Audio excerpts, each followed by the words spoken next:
Hola, bienvenidos a esta nueva presentación de Biología hecha fácil, en esta oportunidad dedicada a una introducción a la ecología.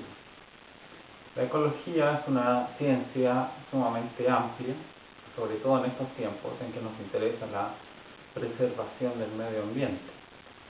Esta presentación es una introducción general a esta disciplina. La ecología se define como la ciencia que estudia la abundancia y la distribución de los seres vivos. Por abundancia entendemos la manera en que o la cantidad de organismos que ocupan un territorio y se mide en términos de densidad de población. La densidad de población está expresada como un número de individuos dividido por una unidad de área, que puede ser metros cuadrados o kilómetros cuadrados, por ejemplo, de tal manera que la densidad nos va a quedar expresada en un número de individuos por metro cuadrado. La distribución, en cambio, es la manera en que los organismos ocupan su territorio.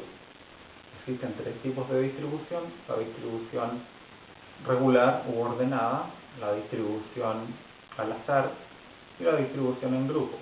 La distribución al azar implica que cualquier organismo tiene la misma probabilidad de ocupar cualquier parte del territorio. La distribución en grupos, en cambio, se refiere a, como el término lo indica, a agrupaciones de distintas especies de seres vivos, y puede incluir manadas de mamíferos, bandadas de pájaros, bosques, etc. Es tal vez la distribución en grupos la más frecuente de la naturaleza. Dos conceptos muy amplios y muy fundamentales en la ecología son el concepto de hábitat y el de nicho ecológico. El hábitat es el lugar físico que ocupa el organismo, y puede ser, por ejemplo, un lago o una pradera o un árbol incluso, en fin. El nicho ecológico, en cambio, se define como la función de un organismo en su ecosistema. Esta función se refiere básicamente al tipo de alimentación que puede tener el organismo. Por ejemplo, si es un productor, un organismo que fabrica materia orgánica a partir de la fotosíntesis, una planta, o el nicho ecológico puede ser el de ser consumidor, como lo puede ser un herbívoro o un carnívoro. Pero el nicho ecológico también se refiere a la actividad en general del organismo. Por ejemplo, si el organismo tiene actividad diurna o nocturna, Esta definición de ecología que hemos presentado, el estudio de la abundancia y distribución de los seres vivos, se aplica a tres niveles de organización, que son la población, la comunidad y el ecosistema. La población se define como un grupo de organismos de una misma especie que ocupa un lugar determinado en un momento determinado.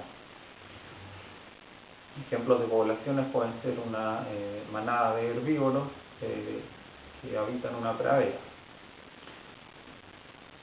El parámetro más fundamental para caracterizar a una población es lo que se conoce como su tipo de crecimiento o modelo de crecimiento. En otras palabras, la manera en que cambia el número de individuos de la población con el tiempo. Existen dos modelos de crecimiento: el modelo de crecimiento exponencial y el modelo de crecimiento logístico. El modelo de crecimiento exponencial nos muestra un gráfico en donde en el eje X se representa el tiempo y en el eje Y se representa el número de individuos. La curva que corresponde a este modelo de crecimiento exponencial es una curva precisamente exponencial con forma de J, donde en un tiempo inicial el número de individuos es relativamente bajo, pero este número se va incrementando cada vez más rápido con el paso del tiempo. De ahí el nombre de exponencial. Es decir, la población va creciendo cada momento a una tasa más rápida que en el momento anterior. Este modelo es un modelo más bien ideal, que no se da precisamente en la naturaleza, porque en la naturaleza los recursos son limitados y por lo tanto ponen algún tipo de freno al crecimiento de la población. De esta manera se define teóricamente al menos el modelo de crecimiento exponencial. Segundo modelo, el modelo de crecimiento logístico, muestra una curva en este gráfico de tiempo en el eje X, número de individuos en el eje Y. El modelo muestra una curva con forma de letra S, en donde al comienzo, en un tiempo inicial, el crecimiento es exponencial, cada vez más rápido, pero debido a que los recursos del ecosistema, del entorno, se van reduciendo, son limitados, el ritmo de crecimiento de la población en algún punto, en vez de seguir acelerando, comienza a desacelerar, a disminuir hasta llegar a un punto en que finalmente el ritmo de crecimiento es cero y la población alcanza un número constante de individuos.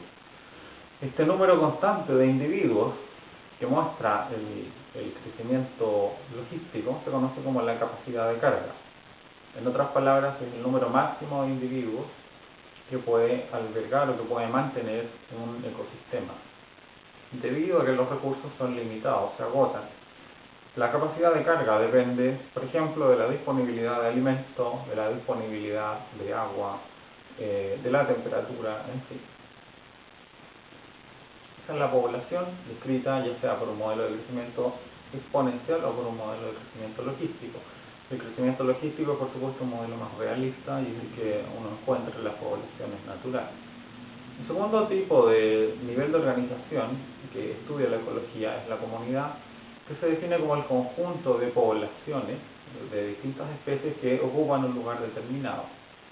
Una comunidad puede ser un bosque, por ejemplo, donde encontramos distintas especies de plantas, hierbas, árboles, en fin, arbustos, plantas con flores, en fin, etc. En este mismo lugar, además, hay diferentes especies animales, como especies de insectos, especies de mamíferos, especies de aves, en fin, y todas estas poblaciones ocupan este territorio común y eso es lo que conforma la comunidad. En la comunidad surge un concepto fundamental, que es el concepto de las relaciones interespecíficas.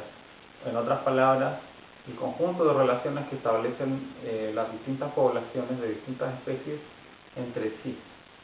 Ejemplos de relaciones interespecíficas o entre especies son la predación o depredación, en donde un organismo se alimenta de otro.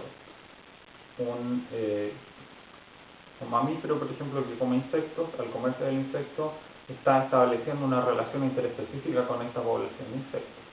Esta relación de depredación favorece a la población de depredadores, en este caso el mamífero, aumenta el número, favorece el aumento del número de individuos en la población de mamíferos, y esta relación, por otro lado, es perjudicial para la población de insectos porque disminuye el número de individuos de esta población.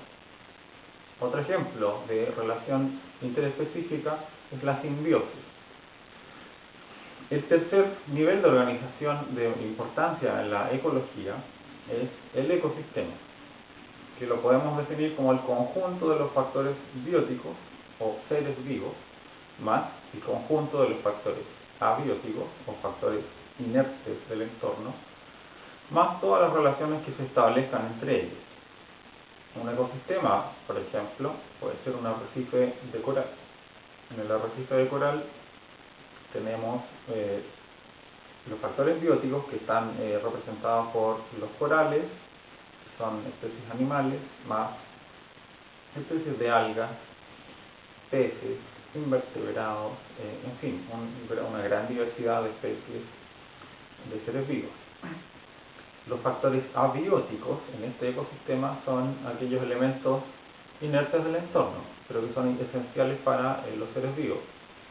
El agua, junto con las propiedades del agua, su temperatura, la salinidad del agua, el nivel de radiación solar, en fin, la cantidad de nutrientes disponibles en el océano, disueltos en el agua, en fin, una gran cantidad de factores que permiten la existencia de los seres vivos. En el ecosistema surge un nuevo concepto, que es el concepto de relaciones tróficas. Relaciones tróficas también se pueden entender como relaciones alimentarias. Básicamente lo que muestra una relación trófica es quién se come a quién. Estas relaciones tróficas se pueden representar de manera simplificada en forma de una cadena trófica, en donde se muestra una relación lineal entre un nivel trófico y el nivel trófico siguiente, y así en secuencia. El primer nivel trófico en esta cadena trófica son, por ejemplo, los productores, los organismos autótrofos que hacen fotosíntesis. Las algas, por ejemplo, porque se llaman productores porque ellos no se comen a otro organismo, sino que ellos fabrican directamente materia orgánica a partir de factores abióticos como la luz y el CO2, que hacen fotosíntesis. El nivel siguiente son los consumidores primarios, que son aquellos organismos que se comen a los productores, digamos un invertebrado que come algas. Consumidores primarios. El siguiente nivel son los consumidores secundarios, por ejemplo, peces que coman a estos invertebrados del nivel primario. Entonces ahí ya tenemos una pequeña secuencia que representa una cadena trófica.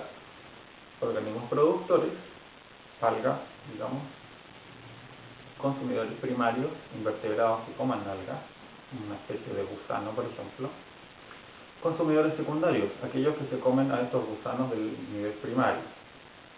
Y así puede haber un nivel de consumidores terciarios, que son peces mayores, de mayor tamaño, que se comen a los peces del nivel secundario.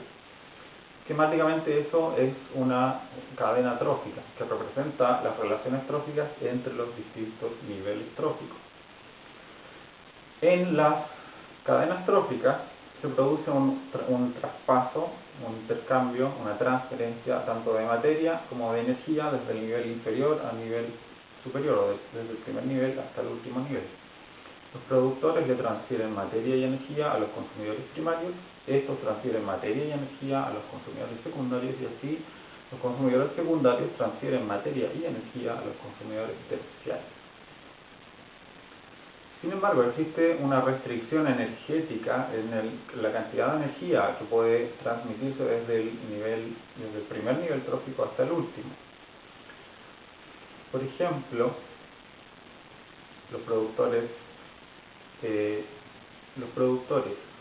del total de energía que almacenan en forma de biomasa pueden transmitir aproximadamente, digamos, un 10% de esa energía al nivel siguiente, a los productores primarios, a los consumidores primarios.